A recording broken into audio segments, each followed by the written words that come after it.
24 లక్షల మెట్రిక్ టన్నుల బియ్యం రాషన్లో ఇవ్వబడుతుంది. సంవత్సరానికి 24 lakh metric tons of rice is given through our PDS system. But ఈ సిస్టంలో కొంత డెఫిషియన్సీస్ ఏంటంటే స్పీకర్ గారు, చాలా ఏళ్ళ నుంచి ఈ రైసు కోర్స్ గ్రెయిన్స్ ఇవ్వడం జరుగుతుంది. అయితే ఆ కోర్స్ గ్రెయిన్స్ మీరు మెన్షన్ చేసినట్టుగా సుమారు 70 నుంచి 80% ఈ రేషన్ బియ్యము బెనిఫిషరీస్ కన్జ్యూమ్ చేయడం లేదు.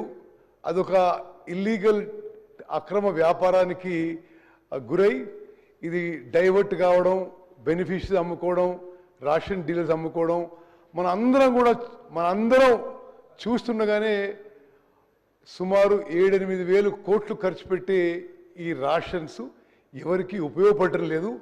ఒక ఇల్లీగల్ మాఫియా లాగా కొంతకాలం నుంచి నడుస్తున్న విషయం అందరూ గమనించారు. ఈ విషయంలో మరి ఈ రేషన్ కార్డ్ బెనిఫిషరీస్ అందరికీ వాళ్ళు తినే విధంగా మరి ఒక మంచి క్వాలిటీ ఫైన్ రైస్ ఇవ్వాలని చెప్పి గౌరవ ముఖ్యమంత్రి రేవంత్ రెడ్డి గారు, గౌరవ ఉప ముఖ్యమంత్రి భట్టి గారు క్యాబినెట్ నిర్ణయం తీసుకున్నారు. ఇదొక విప్లవాత్మక మార్పు స్పీకర్ గారు. స్వతంత్ర భారతదేశంలో ఈ స్థాయిలో ఫుడ్ సెక్యూరిటీ కోసం, ఆహార భద్రత కోసం ఫైన్ రైస్ ఇంట్రడ్యూస్ చేయడం మరి మొత్తం భారతదేశంలో కూడా ఇదే ఫస్ట్ ఇనిషియేటివ్ అని మనం చేస్తున్నాం. అదేవిధంగా ఉగాది రోజున 30 తారీఖున గౌరవ ముఖ్యమంత్రి గారితో ఈ పీడిఎస్లో ఈ రేషన్ కార్డ్ బెనిఫిషరీస్కి ఫైన్ రైస్ ఇచ్చే స్కీమ్ మరి రాష్ట్ర వ్యాప్తంగా లాంచ్ చేయడం జరుగుతుంది. మరి మీ నియోజకవర్గాల్లో మరి ఆ విషయంలో మీరు ఇంట్రెస్ట్ తీసుకొని ఈ ప్రతి బెనిఫిషరీస్కి 6 కిలోల ఫైన్ రైస్ ఉచితంగా మన ప్రభుత్వమైన విషయం మనం గర్వంగా చెప్పుకోవాలని చెప్పి మనం చేస్తాం. గౌరవ సభ్యులందరికీ మనం చేస్తున్నా, స్వతంత్ర భారతదేశంలో ఏ రాష్ట్రంలో జరిగిన విధంగా ఆహార భద్రత విషయంలో 84% ఆఫ్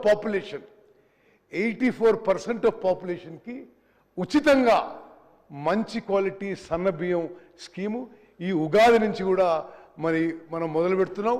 మరి ఈ విషయంలో మీకు మరిన్ని ఏమైనా సజెషన్స్ ఉన్నా, ఏమైనా మీ అబ్జర్వేషన్స్ ఉన్నా తప్పనిసరి తెలియజేయాల్సిందని మనం చేస్తున్నాను. Definitely will take it positively. అదేవిధంగా రేషన్ కార్డ్ విషయంలో ఇప్పుడు రాష్ట్రంలో ఉన్నాయి సుమారు 89.8 lakh రేషన్ కార్డ్స్. మేము మొదటి విడతగా వెంటనే ఏదైతే ఎడిషనల్ మెంబర్స్ యాడ్ చేయాలనో రేషన్ కార్డ్స్కి చాలా ఏళ్ళ నుంచి పెండింగ్ ఇష్యూస్ ఉన్నాయి. మరి కొత్త ఫ్యామిలీ మెంబర్స్ యాడ్ చేయాలనో వాళ్ళకు కూడా మరి ఇమ్మీడియట్గా ఈ రేషన్ సిస్టంలోకి తీసుకొచ్చి వాళ్ళకు కూడా సన్నబియ్యం ఇవ్వడం జరుగుతుంది. అదేవిధంగా కొత్త రేషన్ కార్డ్ ప్రక్రియ కూడా ఇది కొంత సిస్టమేటిక్గా మెటిక్యులస్గా చేయాలనే ఉద్దేశంతో మేము ముందుకు పోతున్నాం. ఏప్రిల్ నెలలో కొత్త మెంబర్స్కి కొత్త రేషన్ కార్డు ఏదైతే ఐడెంటిఫై చేసినరో అందరికి కూడా సన్న బియ్యం ఇవ్వబడుతుంది. మీకు రేషన్ కార్డు ఫిజికల్గా రేషన్ కార్డు చేరకపోయినా మీ పేరు బెనిఫిషరీస్ లిస్ట్ వస్తే మీకు తప్పనిసరిగా ఆ రేషన్ వస్తుంది. అదేవిధంగా మేము తీసుకున్న మరి వేరే నిర్ణయాల్లో మీరు రాష్ట్రంలో ఎక్కడున్నా సరే, ఉదాహరణకి మీరు సిర్పూర్ కాగజ్ నగర్లో మీ కార్డు ఉండి మీరు హైదరాబాద్లో ఉన్న ఇక్కడ మీరు రేషన్ తీసుకునే విధంగా కూడా మేము ఫెసిలిటీ క్రియేట్ చేస్తున్నామని చెప్పి నేను మనం చేస్తాను. Speaker sir, I want to go on record in independent India ఈ విధంగా ఫుడ్ సెక్యూరిటీ అందరికీ ఆహార భద్రత కల్పించడం, జనాభాలో 84% జనాభాకి కడుపు నిండా మంచి క్వాలిటీ ఫుడ్ గ్రెయిన్స్ ఇవ్వడం తెలంగాణ రాష్ట్రంలో మొదలు పెడుతున్న విషయం మనందరం కూడా హర్షించాలని చెప్పి నేను మనం చేస్తున్నాను. అదేవిధంగా మీరు రేషన్ డీలర్ల విషయం చెప్పారు. మరి ఈ మధ్య కాలంలో కొంత రేషన్ డీలర్ కమిషన్ పెంచడం జరిగింది. We're looking at ways and measures to improve the life of the ration dealers without significant burden on the government. వాళ్ళకి మేము ఇప్పుడు రేషన్ డీలర్లకి మీరు ఈ రేషన్తో సహా ఇతర సరుకులు అమ్ముకునే సదుపాయం కూడా కల్పించబోతున్నాం. సో దట్ మీరు అదే ఫెసిలిటీ వాడుకొని మీరు వేరే కమోడిటీస్ కూడా ట్రేడింగ్ చేసుకోవచ్చు. నేను ఇంకో పెద్ద పాలసీ డెసిషన్ కూడా అనౌన్స్ చేస్తున్నాను స్పీకర్ సార్. గౌరవ ముఖ్యమంత్రి గారి నిర్ణయం మేరకు నాకు ఎందుకు గుర్తొచ్చిందంటే డాక్టర్ హరీష్ గారు మీరు you raise this issue along with rice అతి త్వరలో ఇతర ఎసెన్షియల్ కమోడిటీస్ కూడా మొదలుపెట్టే ప్రక్రియ మరి మేము స్టార్ట్ చేయబోతున్నాం అని చెప్పి కూడా నేను మనవి చేస్తున్నాను. ఆ విషయంలో కూడా మీకు ఏమైనా సజెషన్స్ ఉంటే తప్పనిసరి ఇవ్వండి. We will take whatever best we can. మీరు ఇరిగేషన్ బడ్జెట్ మీద మాట్లాడారు. ఇది వాస్తవం. అంటే ఇరిగేషన్ బడ్జెట్లో 23,300 కోట్లలో గత ప్రభుత్వం చేసిన అప్పులు ఇంట్రెస్ట్ కానీ ప్రిన్సిపల్ రీపేమెంట్లో ఇరిగేషన్ బడ్జెట్లో సిగ్నిఫికెంట్ పార్ట్ పోతున్న విషయం ఇది వాస్తవం. ఇది చాలా దురదృష్టకరం. మరి ఎందుకు జరిగిందో అది వాళ్ళే జవాబు చెప్పాలి. నార్మలీ ఇన్ఫ్రాస్ట్రక్చర్ ప్రాజెక్ట్స్కి ఇరిగేషన్ ప్రాజెక్ట్స్ కానీ ఇతర లాంగ్ జెస్టేషన్ ఇన్ఫ్రాస్ట్రక్చర్ ప్రాజెక్ట్స్కి ప్రభుత్వాలు సాఫ్ట్ లోన్స్, లో ఇంట్రెస్ట్ లాంగ్ టర్మ్ లోన్స్ తీసుకుంటాయి. అంటే 2%, 5% ఇంట్రెస్ట్ 30 ఏళ్ల మీద కట్టే విధంగా లోన్ తీసుకుంటాయి. గత ప్రభుత్వంలో short term loans, high interest loans తీసుకునేసరికి ప్రాజెక్టులు ఏమో పూర్తి కాలే, వాస్తవంగా ఆయకట్ జనరేట్ కాలేదు, కానీ ఆ ఫైనాన్షియల్ బర్డెన్ రాష్ట్రం మీద పడ్డది. ఇప్పుడు ప్రతి సంవత్సరం మనం ఇరిగేషన్ లోన్స్కే ఎవ్రీ ఇయర్ మరి 13 నుంచి 14 నుంచి 15,000 కోట్లు ఇంట్రెస్ట్ అండ్ ప్రిన్సిపల్ రీపేమెంట్ కట్టాల్సి వస్తుంది. ఇది మాకు వారసత్వంగా వచ్చిన విషయం అని చెప్పి కూడా నేను మనవి చేస్తున్నాను.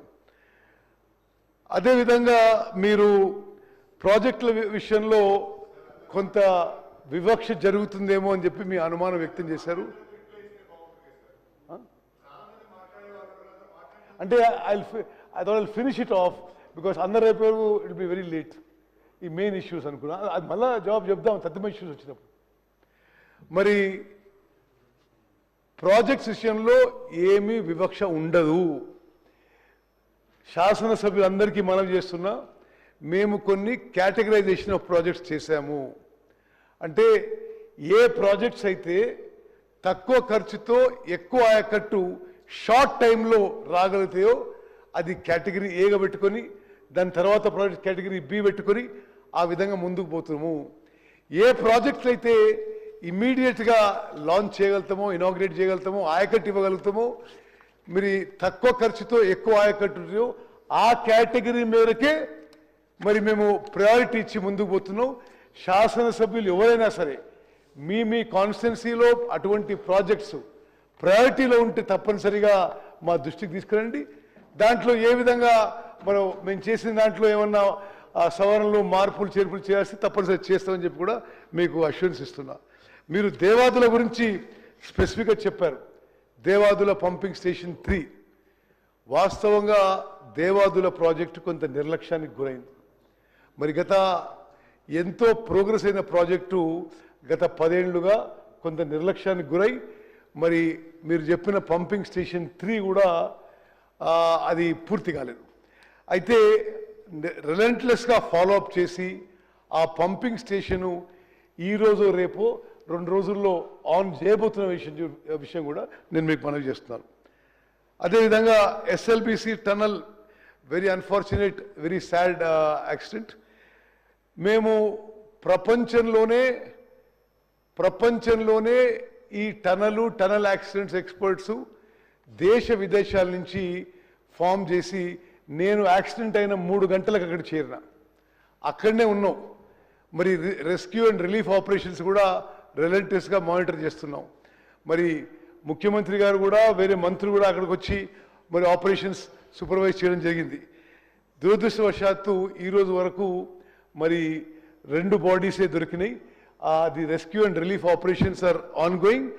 నిన్ననే మొన్న ముఖ్యమంత్రి గారి లెవెల్లో మరి ఆ టన్నల్ యాక్సిడెంటు, ఆ రిలీఫ్ అండ్ రెస్క్యూ ఆపరేషన్స్ యొక్క రివ్యూ, ద వే ఫార్వర్డ్ కూడా ఆలోచన చేయడం జరిగింది. మరి మేము స్పష్టంగా స్పీకర్ సార్ మీ ద్వారా యావత్ తెలంగాణ ప్రజలకు